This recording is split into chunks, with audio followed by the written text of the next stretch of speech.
Alright guys, so continuing along with our video series here, right now we're going to do Chapter 4, which is Estates and Interest in Real Property. So in your textbook, this is page 183, one of the more important chapters in the book for test purposes. So in this chapter, we're going to talk a lot about real versus personal property, what you have to know differences-wise between the two, and keep in mind that pretty much everything is either real or personal property. There's no really in between. It's got to be real or personal. So we'll start off with this on page 183. So page 183, just to begin with, real versus personal property, how do we determine what's what? So to make it simple for you, if you can easily move it, it's personal property, like a couch, like a dining room table, things like that. If you cannot easily move it, it's part of the real property. So things like kitchen cabinets, toilets, vanities and bathrooms, things like that. So with that being said, the easy test to determine what's real and what's personal property: real property is immovable and it's automatically going to convey with the sale of property. Personal property is easily movable and it's going to be automatically excluded from the sale unless otherwise noted. And that's why in a sales contract, things like major kitchen appliances, washer, dryer, chandelier, window treatments, things like that, you're going to want to write those in the sales contract if your buyer wants them included in the sale. Because if you don't write those in the sales contract as items included, it's automatically assumed that the seller is going to be able to take those with them. So those are things you're going to want to write into a sales contract. So now, to get into real versus personal property, one of the first things they could ask you is how are these things transferred? So real property is transferred by way of a deed. So when you buy a house, what you receive from the seller is you receive a deed, and that gives you the ownership of that property. And the deed's where you're going to find the most complete legal description of the property, because the deed is telling you what you own. So they need to explain to you in detail what you own. So the deed is where you're going to find your most complete legal description of the property, as that is the instrument that transfers ownership of the property. Personal property is transferred by way of a bill of sale. So a bill of sale will be used to transfer personal property. So number one, if they ask you what transfers real property, it's a deed. What transfers personal property, it's a bill of sale. Number two, they might ask you, how are these things financed? So how would you finance real property? Well, most of us know you buy a house and you apply for a mortgage through the bank. So a mortgage would finance real property, and then what we call either a security agreement or a chattel mortgage would finance personal property. For those of you writing this down, chattel mortgage is C-H-A-T-T-E-L, chattel mortgage. So the word chattel just means personal property, so a chattel mortgage is a personal property mortgage. So if they were to ask you how these things are financed, number two, a mortgage would finance real property, and a chattel mortgage or security agreement would finance personal property. And as we move towards the bottom left here of 183, you'll see land here, the definition of land. Now, land is not only the earth's surface that I can touch, land is the earth's surface and everything attached to it. So your land goes all the way down to the center core of the earth, not all the way upwards to the sky. So for example, if a tree branch at 100 feet in the air crosses your property line, that's still said to be an encroachment. Why? Because your property line goes all the way up to the sky. Just as if your neighbor builds a fence over your property line or builds a shed over your property line, that's also deemed an encroachment, because again, your land goes all the way up to the sky and down to the center core of the earth. And then if you go towards the bottom left of 183, you'll also see this term here, appurtenances. Real property is deemed to be an appurtenance. The term appurtenance means runs with the land or continues along with the land. So real property is automatically going to convey with the sale. In other words, it's automatically going to convey or transfer the property. So real property is said to be an appurtenance. And again, that term appurtenance just means runs with the land or continues along with the land. And as we get towards the right side here of 183, we start talking about things like air rights and mineral rights. So air rights are your rights above the surface, and mineral rights are your rights below the surface. You can sell them, transfer them, do whatever you want with them. So to give you guys an example of this, let's say hypothetically that your neighbor wants to dig for oil below your property. You can sell your mineral rights off to them. Let's say a billboard company approaches you because your property borders a highway, and they'd like to buy your air rights, put a billboard up there. You could sell your air rights to them. You could lease your air rights to them. Do whatever you want with them. So your air rights are your rights above the surface, and mineral rights are rights below the surface. And then we get into water rights here, so bear with me because this is a bunch of boring vocab terms here. But in general, water rights, the first thing, the easiest way that sometimes we just explain them is riparian rights. So if they ask you on the test, which of the following best describes water rights, the answer may perhaps be riparian rights. So riparian rights, that word simply means water rights. So for those of you writing this stuff down, riparian rights, definition-wise, you would write down for that that means water rights. And then at the bottom right of 183, it talks about a specific type of land that would border a body of water that's washed by waves. We call that littoral land. So littoral land is just any land that is washed by waves. So if they were to ask you on the test, which of the following best describes land that is washed by waves, that's called littoral land. So let's turn the page. Let's go to page 184. 184 here talks about navigable versus non-navigable bodies of water. So how do we determine if a body of water is navigable or not? It's pretty simple. Here's the one test we would use. Does it appear on a government survey map? If a body of water appears in a government survey map, it is deemed navigable and therefore owned by the public, owned by the government. If the body of water does not appear in a government survey map, it's a privately owned body of water. So to give you guys an example of that, let's say you have a small man-made pond in your backyard that you stock and you fish from that, and it's just for you and your family to fish at. Odds are that's not going to be on a government survey map, so that's probably your private property, not the government's. But if you have a stream cutting through your property that runs through the whole neighborhood, even though nobody's really going to be traveling down that stream, it's probably a navigable body of water, and therefore it's going to be owned by the government. So you can't do anything to harm that body of water. So for example, you can't fill that body of water. You can't dam that body of water. You can't fill it in with cement and try to create a walkway. You can't build a drawbridge over it unless you get permits. So just stuff like that. So get a navigable body of water if it appears in a government survey map. If it does not appear in a government survey map, it is not a navigable body of water. Then on the right side here of 184, we talk about terms here like accretion, alluvion, reliction, things like that. So accretion, simply put, is the gaining of additional property through one of two causes, which we'll define in a second, either alluvion or reliction. But the first thing to write down for accretion, if they just say on the test very broadly, which of the following best describes the gaining of additional land through one of two causes, either alluvion or reliction, that term is referred to as accretion. Now, to go over alluvion and reliction, alluvion would be quite rare. Imagine a body of water goes downstream, and as it goes downstream, it's making soil deposits on the bank of the river, making the river narrower and narrower. In other words, putting more land on the bank of the river. That's gaining land through what we call alluvion. Whereas reliction, a good example of that is where the Meadowlands are, where MetLife Stadium is. So as an example of that, at one point in time that was water. That water was, drained, could have been naturally or man-made, doesn't matter. But if a body of water dries up and it exposes land, we call that reliction. So reliction would be if a body of water dries up and exposes land, we would refer to that as reliction at that point in time. And then we get towards the right side here of 185, and again, it talks more about personal property, which we spoke about already, the basics on it, how do we finance it, how is it transferred, things like that. But on the bottom right here of 185, it talks about properties changing characteristics. Property does have changing characteristics. At one point in time, it could be real property, then it could become personal. Or it could be personal and become real. Give you guys an example. A great example is a tree. If there's a tree on your property that's like, let's say, 20 years old, that tree, as it stands in the ground, is part of the real property. If you cut down that tree and you turn it into lumber, that lumber now, that's easily capable of being moved, that's now personal property. If that lumber is now used to build a home and frame a home, it now goes back to being real property. So I use this example just to show you that whatever's real property can become personal, whatever's personal can become real. Everything in your house, that's built, at one point in time was personal property. The roof shingles, the framing, the siding, the floors, the kitchen appliances, they were moved to your house. They didn't grow out of the ground.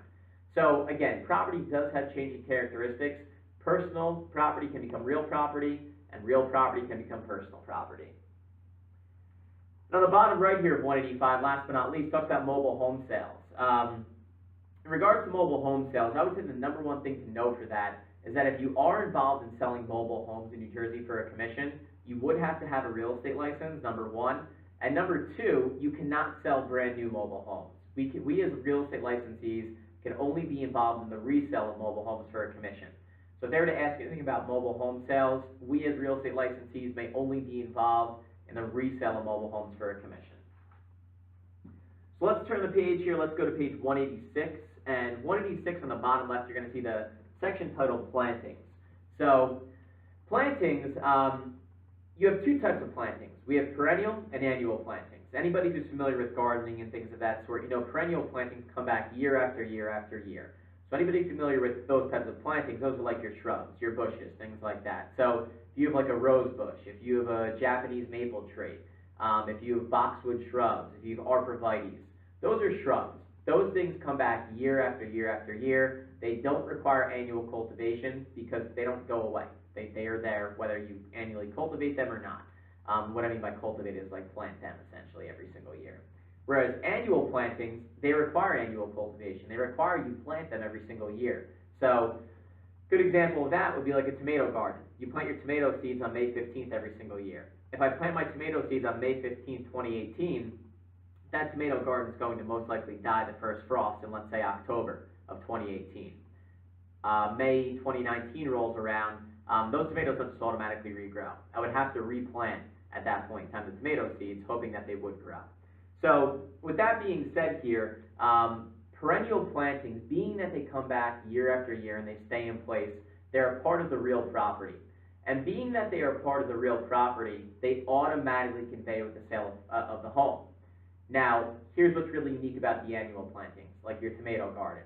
Being that your tomato garden requires annual cultivation and that you planted those seeds, let's say I planted my tomato seeds on May 15th, and I moved out of the place on June 10th, as an example.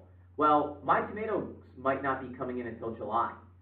What I'm allowed to do, believe it or not, as a seller, is I'm allowed to come back to the property and reap the rewards of that harvest until that harvest is fully completed.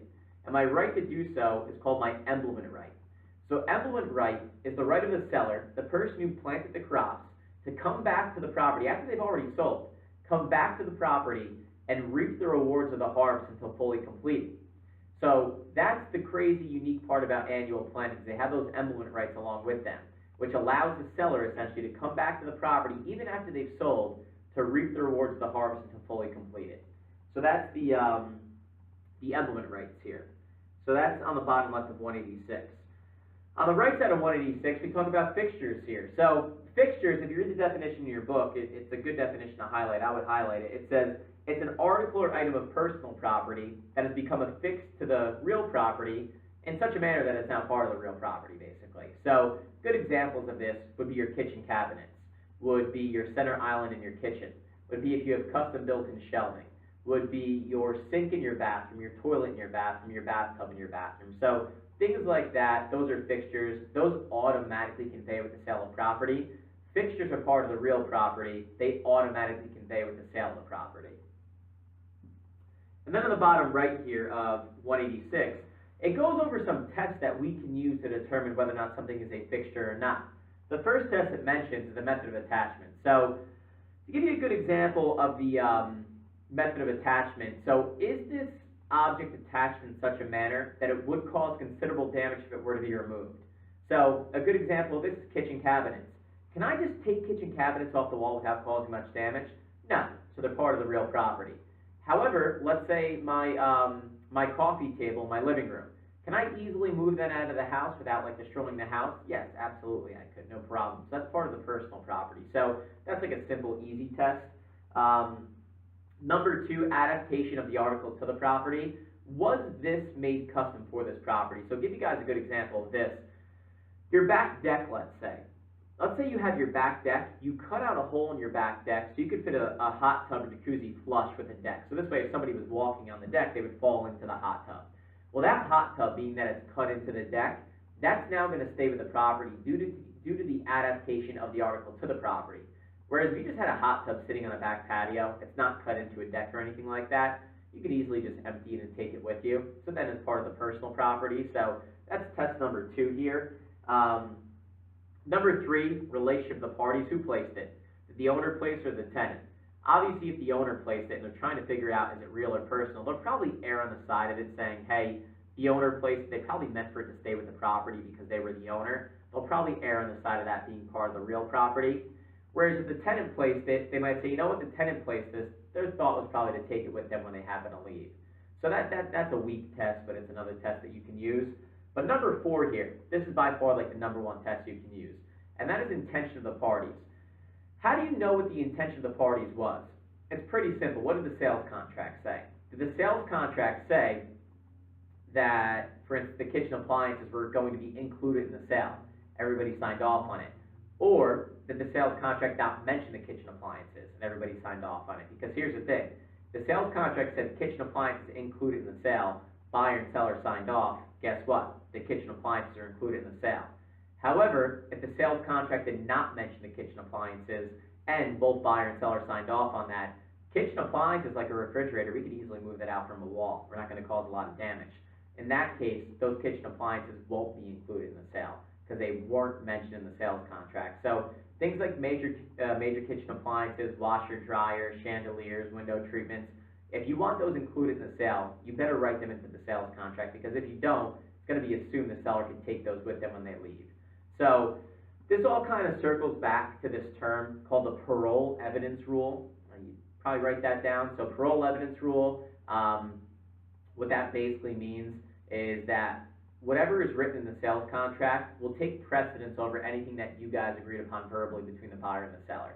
So if the buyer and seller had a verbal conversation, the seller said, I'm going to leave my kitchen appliances, but it was not written in the sales contract, there was nothing mentioned about the kitchen appliances in the sales contract, the seller could take those with them. Why?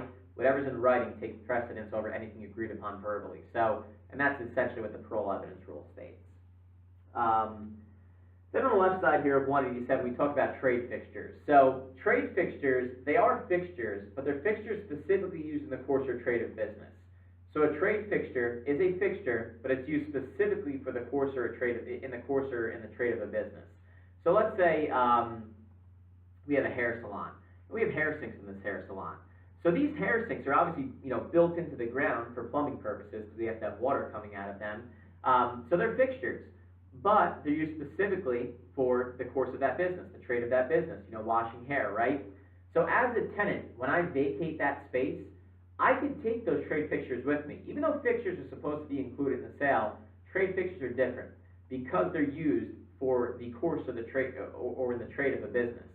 So I, as a tenant, could take those trade fixtures with me, but I would just have to pay for the damage caused by the removal.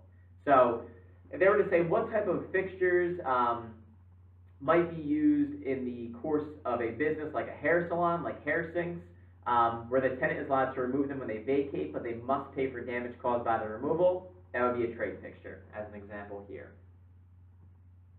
And then on the bottom left here of 187 talks about the bundle of rights. So in regards to the bundle of rights, we like to say, since the seller can't actually take the house and hand it off to you at closing, what they do instead is through the deed, they transfer you the bundle of rights. So the bundle of rights best describes all the rights that accompany property ownership. So if they were to ask you which of the following would best describe all the rights that accompany property ownership, we would call those the bundle of rights. So again, the bundle of rights, we like to say, that best describes all the rights that accompany property ownership, the bundle of rights. Then on the right side here of 187, it talks about different ways the government can limit what you can and cannot do with your property. So the most broad term that we can use to describe that is the term police power. And police power is not just talking about like police laws, like the police can enforce certain laws. It talks about a lot more than that. So police power, besides just regular police laws, would include things like police, fire, eminent domain, condemnation, zoning, taxation, escheat, building codes, things like that. Just in general, generally put, any public or any governmental restriction on the government being able to limit what you can do with your property is generally described as a police power. So if they were to ask in a test, which of the following best describes any public or governmental restrictions on what an owner can or cannot do with their property, broadly put, we call that police power. And we have a whole chapter on eminent domain and condemnation, so I'm not going to go over that now. You'll see the video for that. I think it's chapter 13, so if you want to look up eminent domain and condemnation, look at the video on chapter 13 when we get to that. On the bottom right here of 187, it talks about deed restrictions. So we just talked about the public restrictions on what you can and cannot do with your property, police power. Now the private limitations of what you can or cannot do with your property, we call those deed restrictions. So as an example, just to give you an absurd one, let's say, for example, the seller who's selling their house says to the buyer, this house must be kept painted white, for the remainder of time. And you sign off on that saying you agree to that. That's a deed restriction. That now limits what you can do with your property going forward. In other words, you just have to keep the exterior painted white. To give you an example where you might see something like this would be in like a condo or townhome community where it says, like if you buy in a condo or townhome community, you can't paint your exterior, perhaps you can't plant your own plants, you cannot decorate around the holidays, you can't change your driveway, you can't change your mailbox, things like that. Those are forms of deed restrictions. Those would be found in the bylaws and the covenants, conditions, and restrictions. We'll talk about that later, but that would be an example of a deed restriction. So in general, it's a private limitation on the owner's use of property. And when a deed restriction is put into a deed, oftentimes it creates what we call a qualified fee estate, which we'll talk about in a little bit. So turn the page here, go to page 188. So 188, easements, leases, mortgages, don't worry about those now. We have entire chapters on those topics, and we'll cover those when we get to those chapters. Bottom left here talks about estates and interest in real property. So I just want to explain one thing here in regards to this so you guys know for test purposes. The term estate is used to describe any ownership or possessory interest that one has in property. So if you're talking about a property you own, you could have an estate in that property. So like a severalty estate, which means you own property by yourself, as an example, something like that. Whereas if I'm renting a place, we could say I have an estate for years, which is a lease for a definite period of time. And again, we'll cover these things in detail when we get to those chapters. But in general, the term estate is used to describe any ownership or possessory interest that one has in property. So to go towards the bottom right here of 188, we start getting into freehold estates. So those are estates that last for at least an indefinite period of time. We're going to talk about some of those here now. We're going to talk about a fee simple estate. We're going to talk about a qualified fee estate. We're going to talk about a life estate. So the first one here on the top left of 189 is called fee simple. And to just keep it very simple for you, a fee simple estate is the greatest ownership of property that one can have. So if they were to ask you which is the greatest degree of ownership in which an owner can own property, it's fee simple. So fee simple is simply the highest degree of ownership. That's really the thing to know for that. Qualified fee estate. A qualified fee estate is created when you have a deed restriction. So a qualified fee estate is granting somebody ownership that may end upon the happening of a certain event. So to give you guys an example of a qualified fee estate, again, I talked about this earlier. I give you a property and I say you must keep this painted white forever.